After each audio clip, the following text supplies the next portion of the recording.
You're almost asleep, drifting, warm, nearly gone. And then suddenly your whole body jerks hard like you just fell off something. Except you didn't move an inch.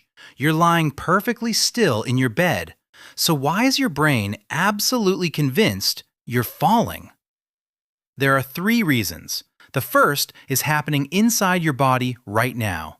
The second is your brain telling itself a lie.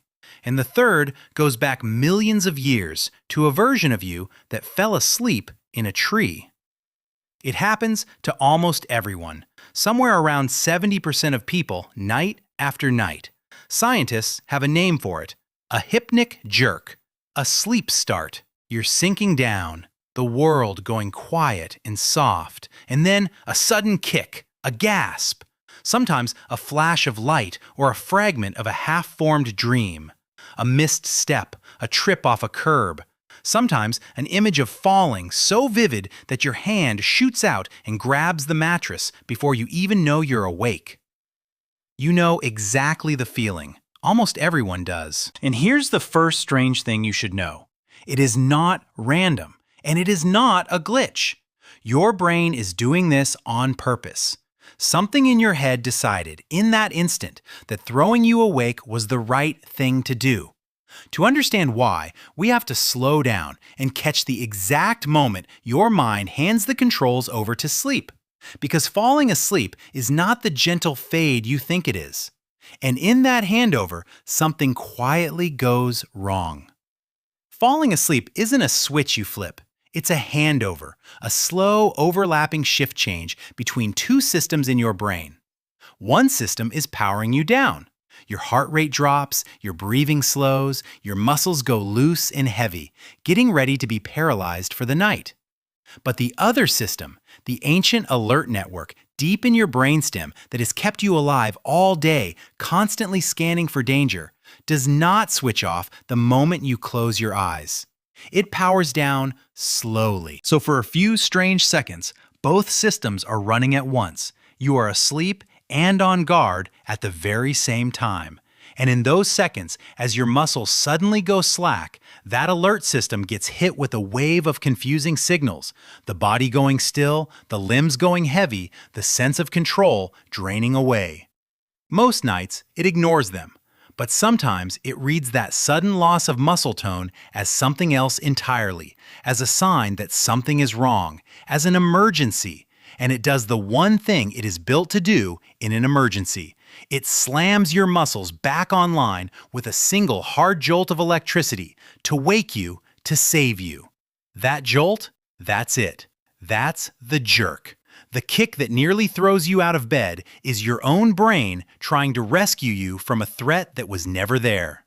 But that only explains the kick. It doesn't explain the falling, that gut drop certainty that you are plummeting through the dark. For that, your brain has to tell itself a story. And here's where it gets genuinely weird. The jerk comes first, the feeling of falling comes second. We have the order backwards our whole lives. What actually happens is this.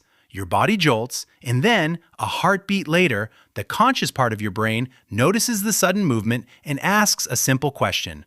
Why did my body just do that? And your brain cannot stand not having an answer. An unexplained event, a body moving on its own, it needs a reason, immediately. So in a fraction of a second, faster than you can think, it builds one. It reaches for the most logical explanation for a sudden drop and a wildly flailing body, and it lands on the obvious one. You must have been falling. The plummeting sensation you feel isn't the cause of the jerk. It's your brain's excuse for it. A cover story written a half-second too late and slipped into your memory as if it came first. You are, quite literally, lying in bed watching one part of your mind invent a story to explain another part it doesn't control and can't even see. And if that sounds familiar, it should, because your brain does this all day, every day, for far more than just hypnic jerks. It is constantly noticing what your body has already done and quietly writing the reasons afterward.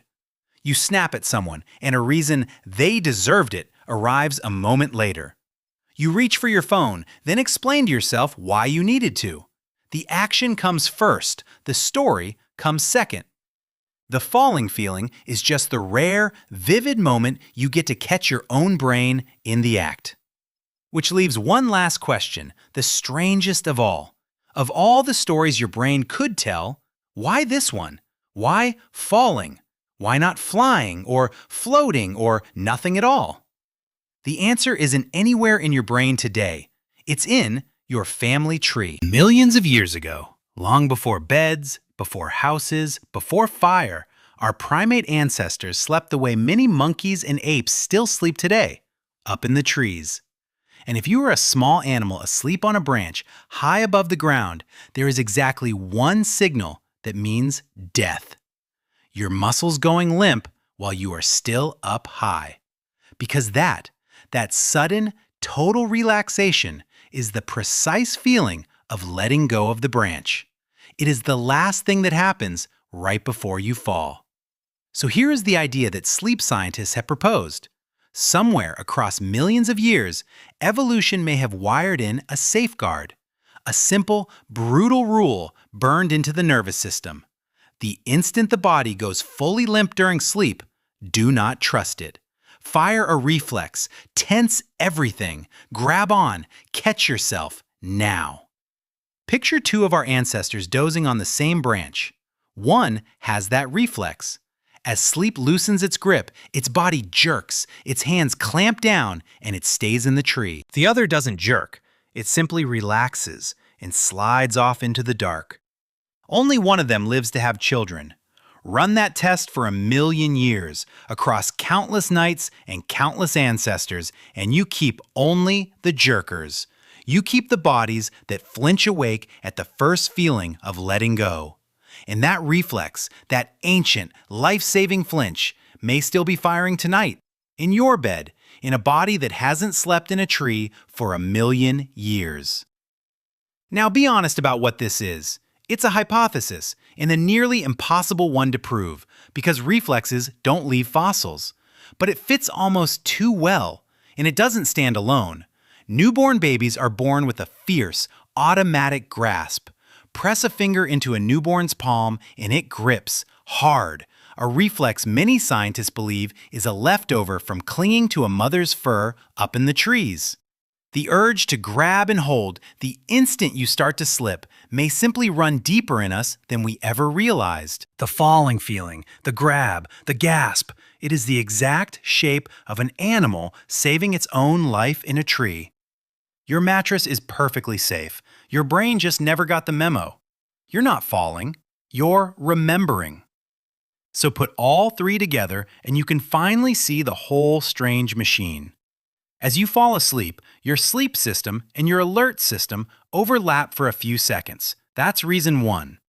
In that overlap, the alert system misfires a jolt and your brain backfills a falling story to explain it. That's reason two. And the reason it reaches for falling specifically may be a reflex older than humanity itself. That's reason three.